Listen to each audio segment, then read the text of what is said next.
महापालिका निवडणुकीमध्ये भाजपने आमदार विजयकुमार देशमुख आणि आमदार सुभाष देशमुख यांच्या 26 उमेदवारांचे पत्ते कापलेत। या 26 जणांची बंडखोरी आणि देशमुखांची रणनीती भाजपसाठी अडचणीची ठरण्याची शक्यता आहे।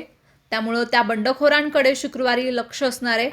महापालिका निवडणुकांसाठी दाखल केलेले जे उमेदवारी अर्ज आहे मागे घेण्यासाठी शुक्रवारी दुपारी 3 पर्यंतची मुदत आहे।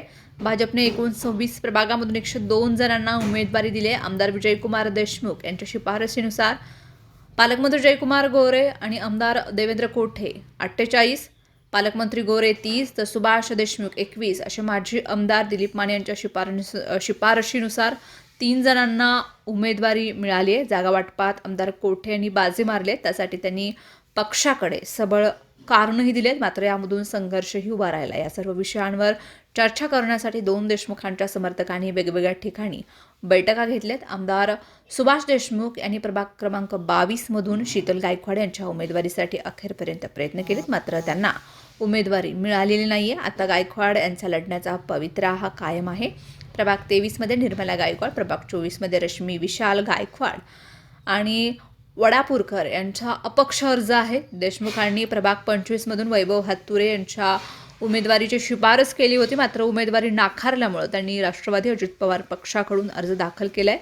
मनीषा उच्चे यांचा अपक्ष म्हणून अर्ज आहे। या 6 उमेदवारांपैकी प्रभाग 22-24 मधील देशमुख समर्थकांचं अर्ज कायम राहिले तर भाजपची अडचण ही होऊ शकते।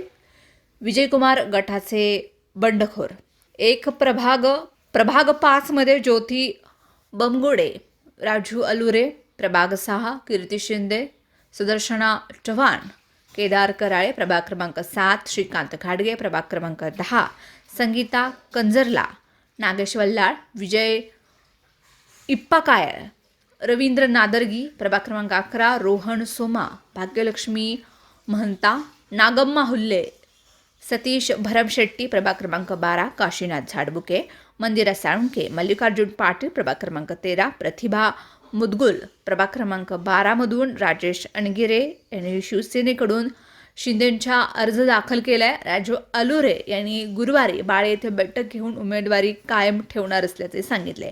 प्रभाग 6 मधून कराळे यांची उमेदवारी कायम ठेवल्यास भाजपची अडचण होणार आहे। घाडगे यांची उमेदवारी डोकेदुखी ठरू शकते। विडी घरकुल प्रभागामधील प्रभाग 10 आणि 11 मध्ये बंडखोर कायम राहिल्यास भाजपच्या मतांचं विभाजनही होऊ शकतं।